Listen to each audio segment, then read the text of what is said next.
"You are not really part of this family. Sit down."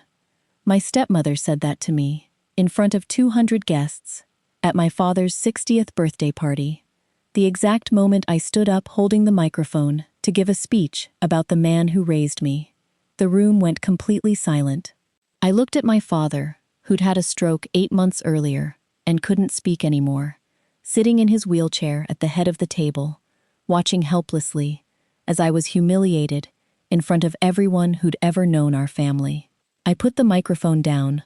I walked out of that hall alone. 1 week later, I came home to find every single thing I owned boxed up on the front porch, and a note taped to the door in my stepmother's handwriting: "Don't come back." 6 months after that, going through papers my father had left behind, I found something he'd written by hand, with a nurse's help. In the final weeks he could still hold a pen. And it changed absolutely everything. If you enjoy stories about family, quiet strength, and the moment the truth finally comes home to roost, stay with me until the very end, because what I found in those papers changed everything for me. If this story moves you, please take a moment to subscribe to this small channel of ours. It genuinely means the world to us. My name is Emily Carter, and for most of my adult life, I understood exactly where I stood in the only family I had left, even if nobody ever said it plainly out loud. I was born and raised in a quiet suburb outside Portland, Oregon, the only child of Thomas and Susan Carter. My mother was, by every account I still carry with me, a warm, patient woman who taught piano lessons out of our living room and filled our small house with the smell of fresh bread on Sunday mornings.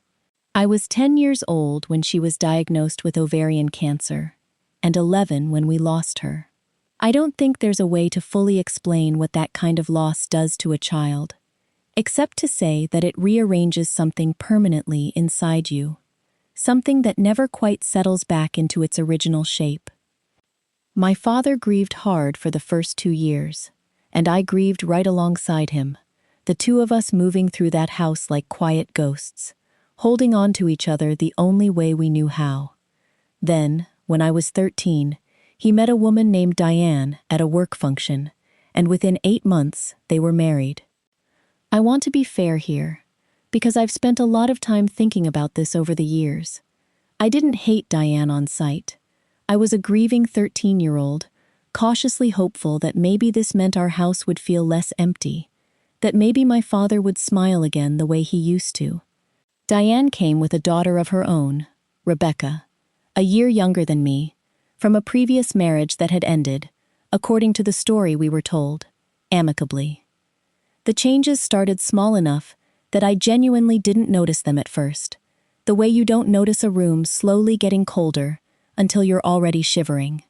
Within the first few months of the marriage, photographs of my mother began disappearing from the walls, one at a time, replaced eventually with new family portraits that didn't include her at all. When I asked about it, Diane told me gently, in a tone that sounded almost kind, that it might be healthier for all of us to focus on moving forward rather than keeping the house feeling like a memorial.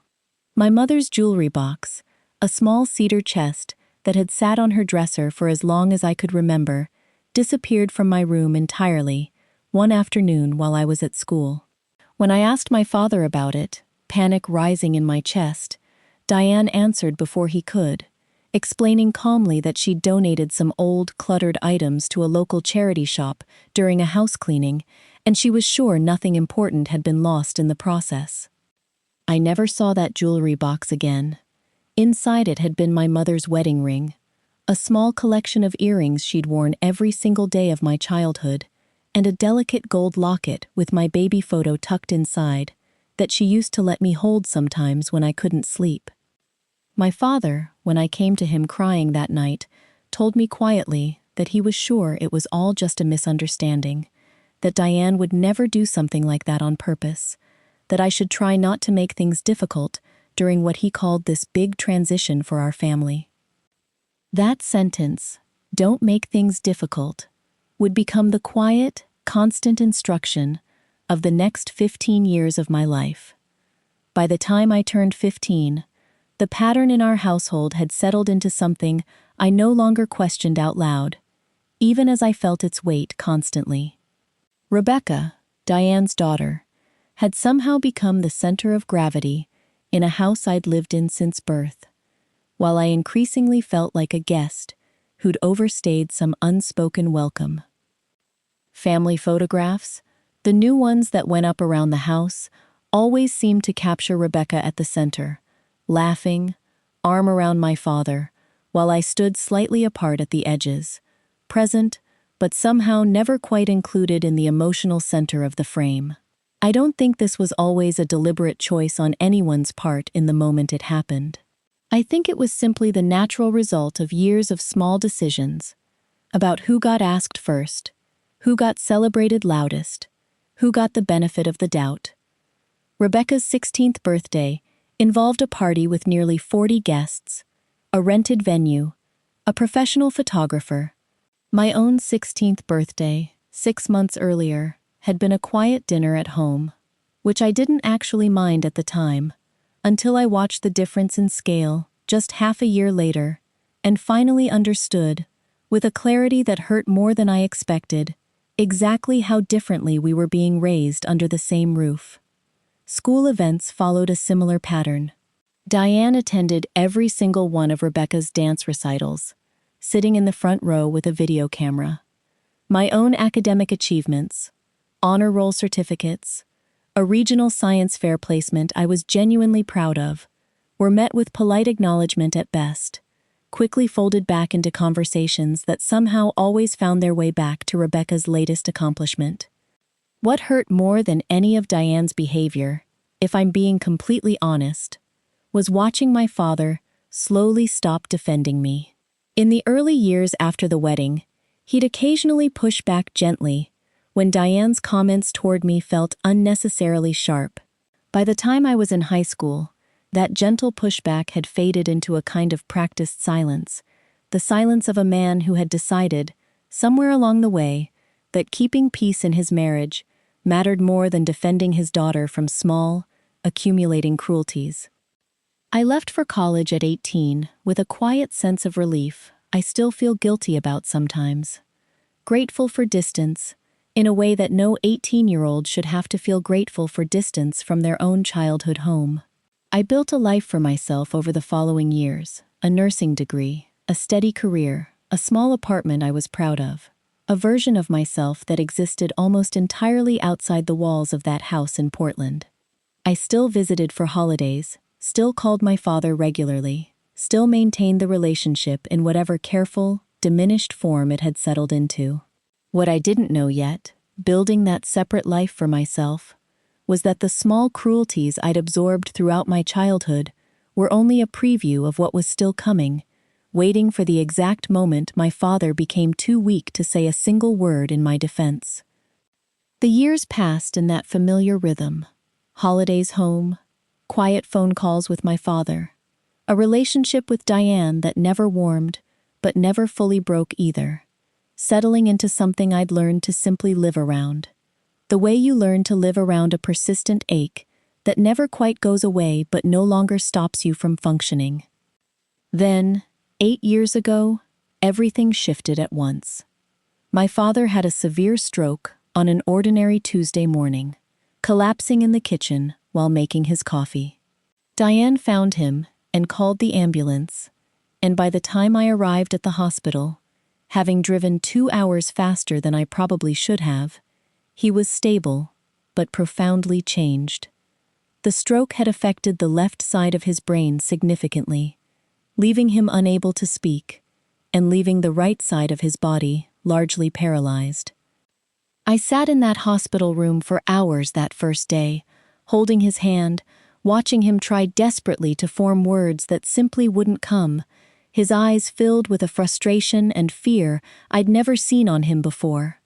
My father, who had always been quietly steady, calm in every crisis I could remember, was now trapped inside a body that no longer fully obeyed him. Over the following months, he made some progress, regaining limited movement, learning to communicate through a combination of gestures, a communication board, and eventually, with painstaking effort, short handwritten notes, using his left hand, since his dominant right hand remained largely unusable. I drove up to Portland every other weekend during those first difficult months, determined to be as present as I could for him, despite my own job and life several hours away. What I noticed, gradually, and then with growing certainty, was that Diane seemed to actively discourage my visits in small, deniable ways. She'd schedule his physical therapy sessions during the exact hours I usually arrived. She'd mention, almost casually, that he seemed tired, and perhaps a shorter visit would be better for him. She'd hover in the room during our time together in a way that made any real, private connection between us nearly impossible. I told myself, for longer than I probably should have, that this was simply Diane being protective of my father in his vulnerable state, that her intentions were good, even if her execution felt suffocating. It took me a long time to fully admit to myself that what I was actually witnessing was something closer to control, a careful, methodical narrowing of my access to my own father during the exact period when he needed connection and advocacy the most. Rebecca, meanwhile, visited less frequently than I did, but when she did visit, she was welcomed with an ease and warmth that never seemed to shrink under Diane's watchful presence. I noticed my father's eyes light up in a particular way when Rebecca walked into the room, a warmth that had nothing to do with genuine paternal love, since he'd known her only 8 years by that point, but everything to do with the fact that her visits were never accompanied by the quiet tension that seemed to follow mine. I didn't understand yet, sitting in that hospital room month after month, watching my father slowly relearn how to exist inside his changed body, that Diane's influence over his daily life had become nearly absolute, and that a moment was coming where that influence would be used against me in front of everyone who had ever known our family. My father's 60th birthday arrived roughly 8 months after his stroke, and Diane, with what I now understand was a carefully calculated sense of image management, decided to host an enormous celebration. 200 guests, a rented event hall, caterers, a live band, the kind of lavish gathering that seemed designed less for my father's genuine comfort and more for Diane's careful presentation of herself as the devoted, resilient wife who had stood beside her husband through unimaginable hardship. I drove up for the party with a speech prepared, something I'd worked on carefully for weeks, wanting to say something meaningful about the father who had raised me, who had taught me to ride a bike in our driveway, who had sat with me through every difficult night after we lost my mother, who deserved, more than almost anyone I could imagine, a moment of genuine celebration from the daughter who loved him. The hall was beautiful that evening. String lights, round tables draped in white linen, my father seated at the head table in his wheelchair, dressed in a suit Diane had clearly chosen with care. Partway through the evening, after the dinner had been cleared and the toasts had begun, I stood up from my seat, microphone in hand, ready to share the words I'd carefully written and rewritten over the previous weeks. I got as far as, "My father taught me that the people who truly love you show up, even when it's hard," before Diane's voice cut through the room, sharp and clear enough that every single conversation at every table stopped at once.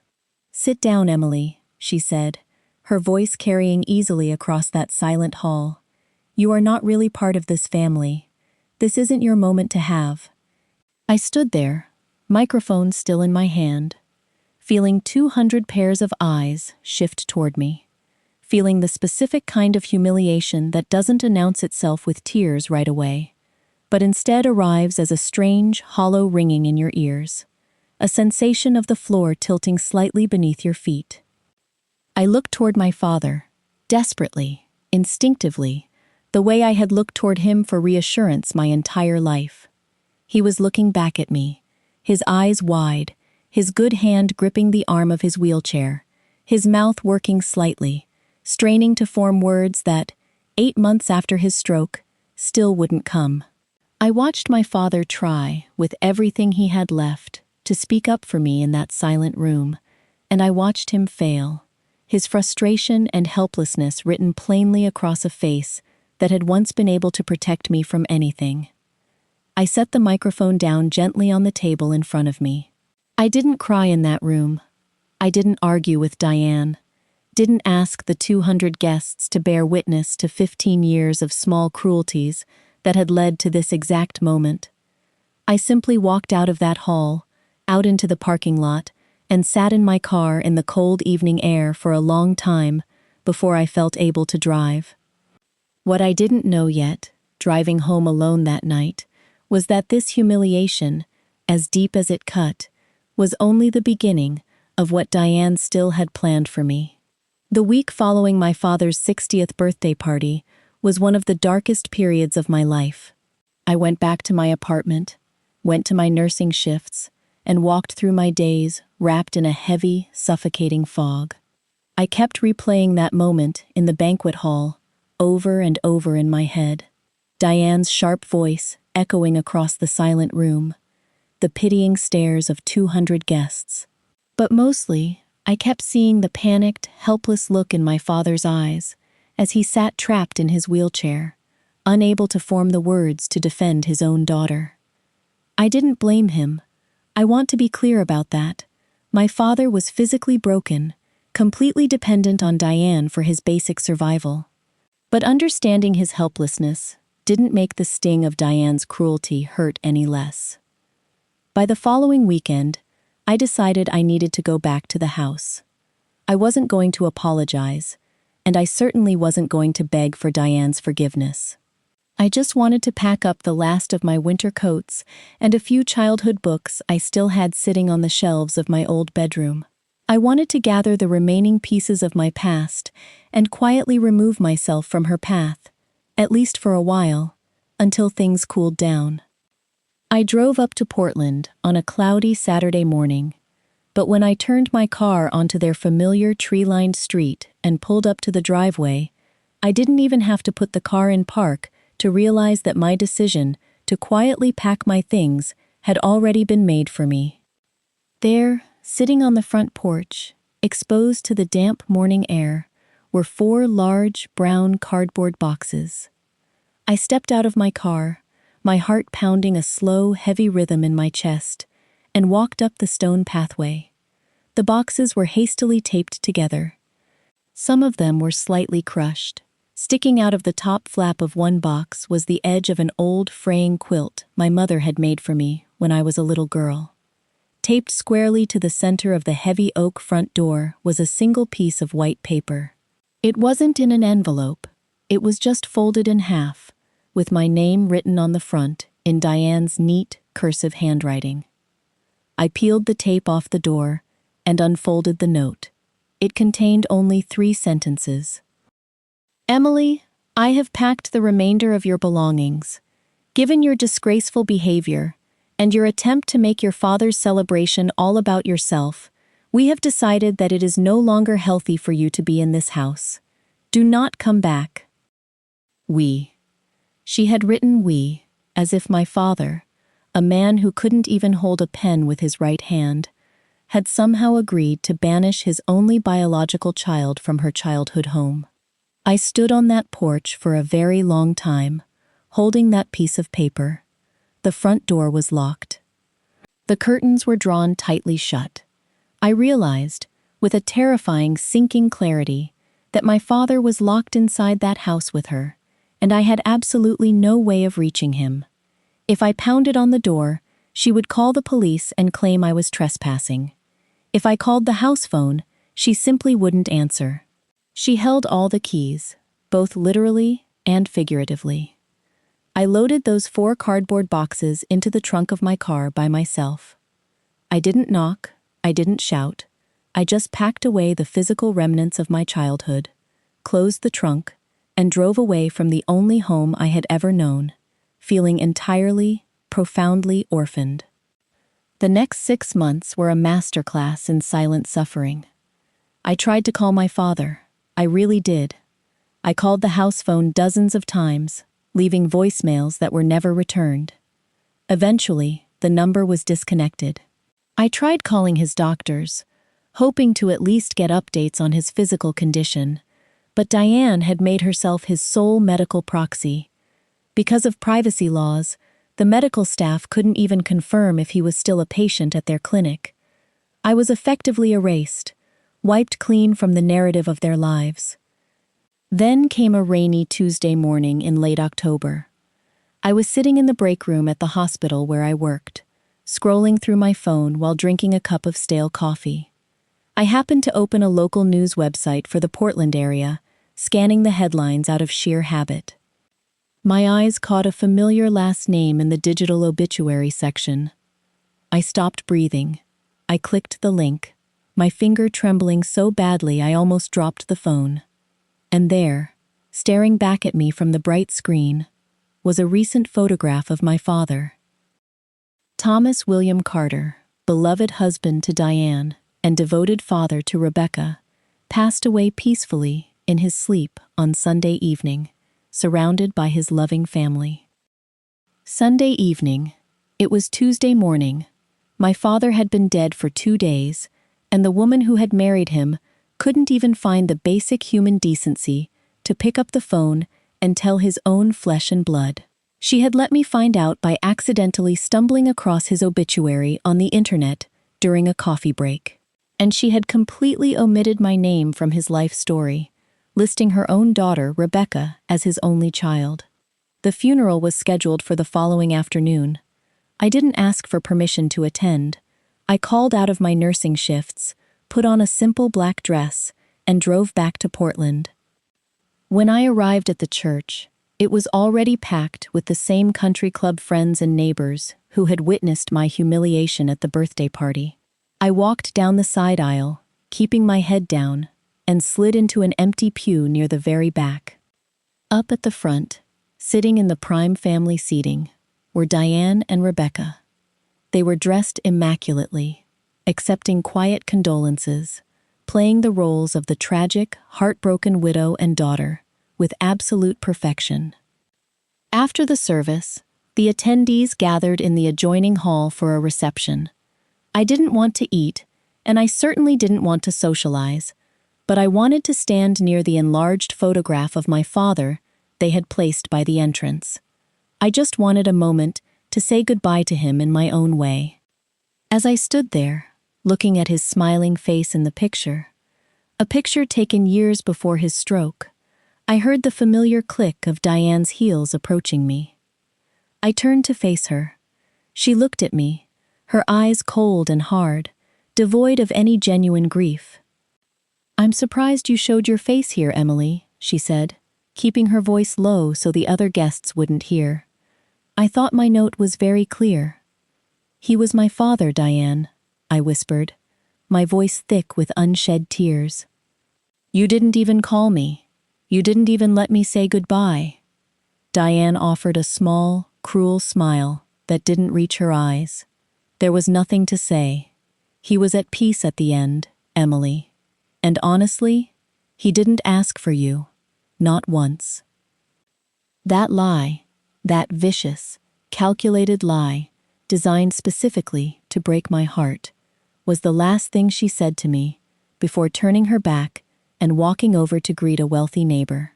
I left the church that day feeling like a hollow shell of a human being. I believed her. I truly believed that my father had died without giving me a second thought, and that Diane had officially won. But what I didn't know as I drove away in the rain was that the true story of my father's final months hadn't been written by Diane. It had been written by him, and a phone call was coming that would blow Diane's perfect, stolen world completely to pieces. 3 weeks after my father's funeral, the silence of my apartment was broken by a phone call from an unknown number. I almost didn't answer it. My energy was so depleted from the grief and the rejection that talking to a stranger felt impossible. But something told me to pick it up. "Hello, is this Emily Carter?" The voice on the other end belonged to a woman. She sounded hesitant, almost nervous.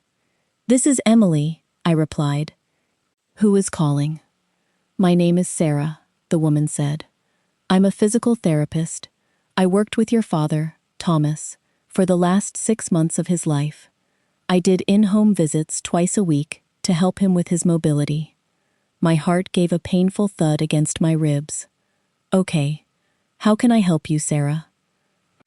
Emily, I need to see you, she said, her voice dropping to a whisper. I have something that belongs to you, something your father asked me to keep safe until he was gone. I would have called you sooner, but your stepmother fired me the day before he died, and she confiscated all of his personal contact logs.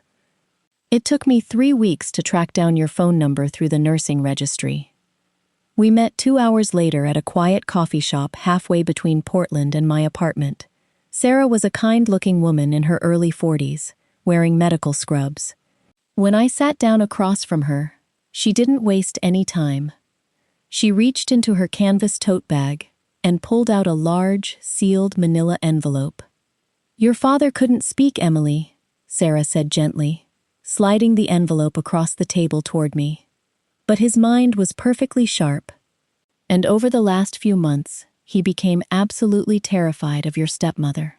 I stared at the envelope, my hands suddenly shaking. Terrified? Why? Diane was isolating him, Sarah explained, her eyes filled with sympathy. She would disconnect the home phone when she left the house.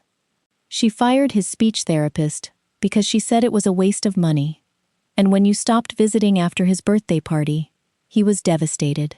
He wrote notes on his communication board asking for you, and Diane told him that you had officially cut ties with the family because you couldn't handle his disability. A hot, fierce wave of anger washed over me.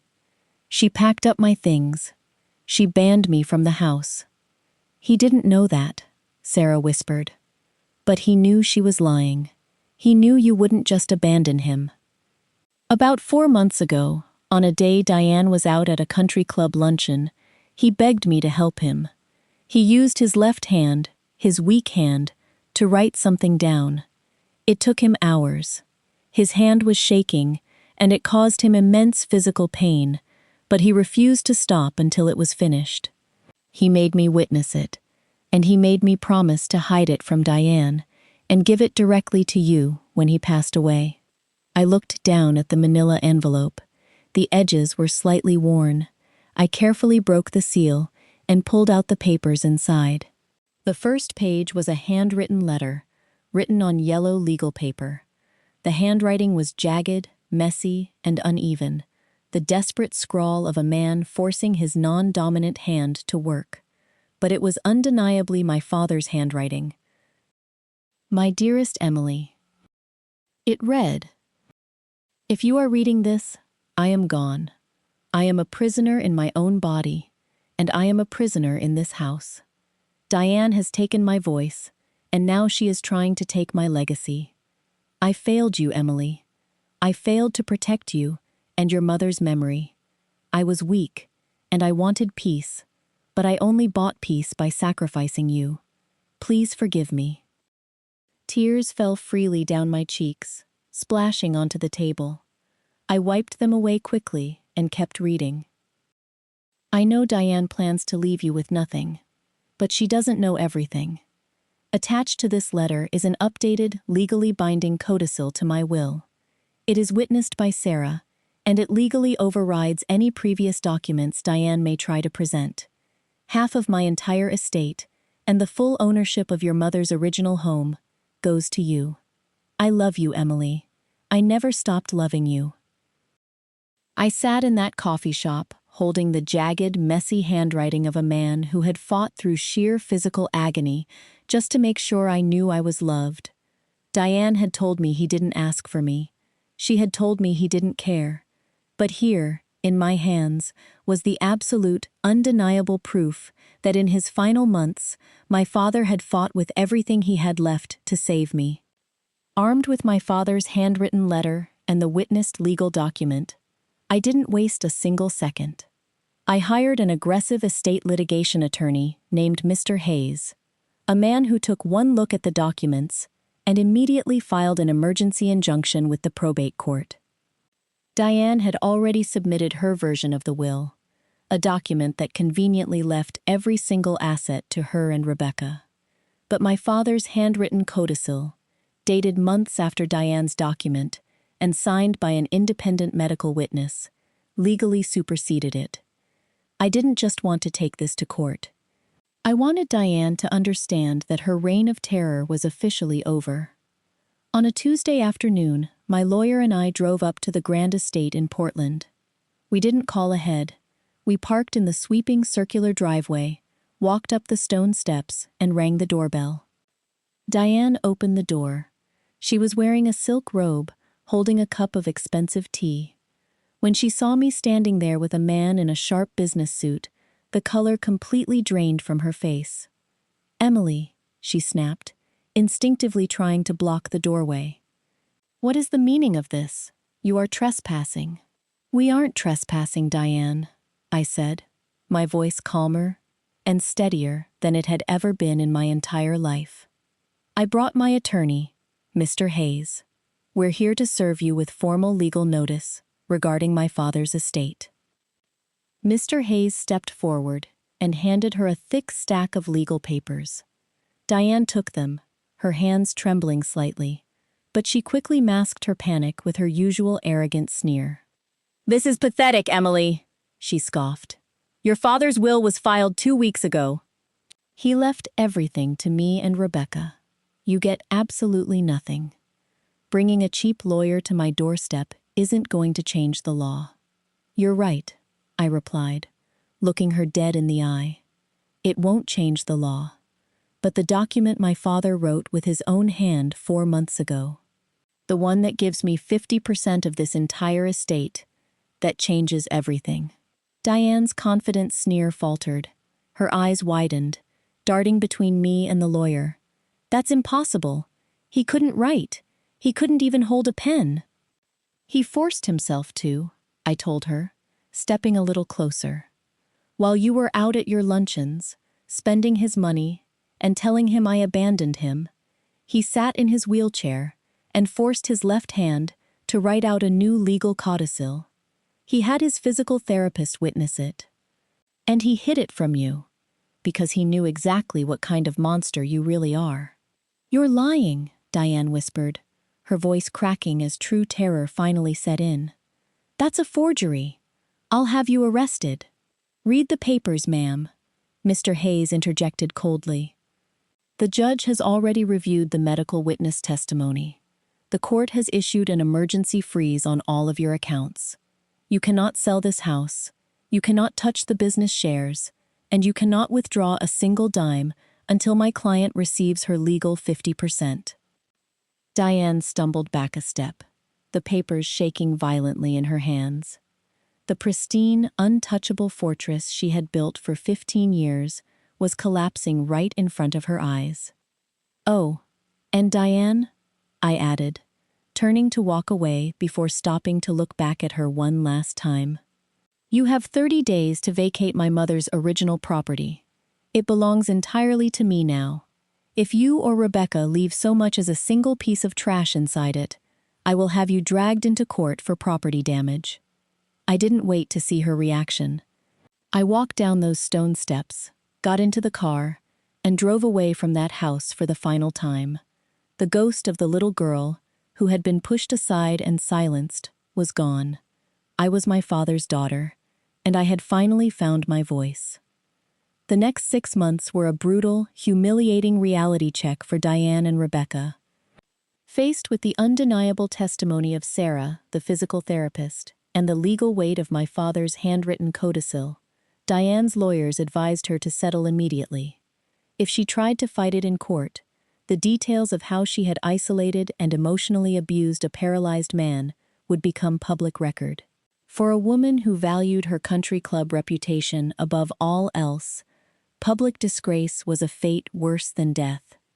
She signed the settlement papers in a sterile conference room downtown. She didn't look at me once during the entire meeting. The division of the estate forced Diane to sell the massive Portland mansion. She couldn't afford the property taxes or the upkeep without the full weight of my father's wealth backing her. She and Rebecca had to downsize to a much smaller, entirely average house in a neighboring town. But the financial loss was only half of her punishment. In the circles Diane ran in, wealth and status were everything. When the house was sold and the rumors of the frozen bank accounts began to spread, her social circle quietly backed away. The lunch invitations stopped. The charity gala committee asked her to step down. Diane found herself completely isolated, trapped in a smaller house with a daughter who blamed her for losing their luxurious lifestyle. Rebecca, who had never been forced to work a hard day in her life, suddenly had to face the reality of paying her own bills. I heard through the grapevine that their relationship became incredibly toxic, with Rebecca constantly resenting her mother for the mistakes that cost them their fortune. As for me, I didn't care about their misery. Once the papers were signed, I completely cut them out of my life. I didn't need to watch them suffer to feel vindicated. My vindication came from knowing that, in the very end, my father had chosen me. With my half of the estate secured, I finally took ownership of my mother's original house. The tenants who had been renting it moved out, and I walked through the front door of the home where I had spent the first 13 years of my life. It was empty, smelling faintly of fresh paint and old wood. I walked into the living room, remembering the exact spot where my mother's piano used to sit. I remembered the smell of her baking on Sunday mornings, and the sound of my father's deep laugh echoing off the walls before grief and Diane had changed him. I decided not to sell it. Instead, I used a portion of my inheritance to completely renovate the house. I tore out the old carpets, put in a beautiful new kitchen, and painted the walls in bright, warm colors. I didn't just rebuild a house, I rebuilt a home. And for the first time in 15 years, I felt like I finally had a place where I truly belonged. It has been 3 years since my father passed away. I still work as a nurse. I love my job, and I didn't want the money to change the core of who I am. But the inheritance gave me the freedom to breathe. It gave me the freedom to travel, to invest in my future, and to live without the constant, quiet anxiety of wondering if I was going to be okay. Every Sunday morning, I wake up in my mother's house. I make a cup of coffee, sit on the front porch, and watch the neighborhood wake up. I still think about my father a lot. I think about the man he was before the stroke, and the prisoner he became after it. I used to carry so much anger toward him for not protecting me from Diane when I was a teenager, for letting me feel like a guest in my own family. But time, and that jagged, messy, handwritten letter, gave me the gift of forgiveness. My father was a deeply flawed man who made terrible choices in his second marriage. He chose the path of least resistance because he was afraid. But when his body failed him, when he lost his voice and his strength, he found a courage he never had when he was healthy. He spent hours fighting through agonizing physical pain, dragging a pen across a yellow notepad with a hand that barely worked, just to make sure his daughter knew she was loved. He saved me, not just financially, but emotionally. He gave me back the piece of my heart that Diane had spent 15 years trying to destroy. I have my father's letter framed and sitting on my bedside table. Every time I look at it, I am reminded that love doesn't always look the way we want it to. Sometimes it is quiet, sometimes it is delayed, and sometimes it arrives just in time to change the ending of the story entirely. My name is Emily Carter. I survived the loss of my mother. I survived the cruelty of my stepmother, and I survived the silence of my father. I am stronger than the people who tried to break me, and nobody will ever tell me to sit down again. Thank you so much for spending your time with me today and listening to Emily's journey. It is truly heartbreaking when the people we are supposed to trust try to erase us from our own families.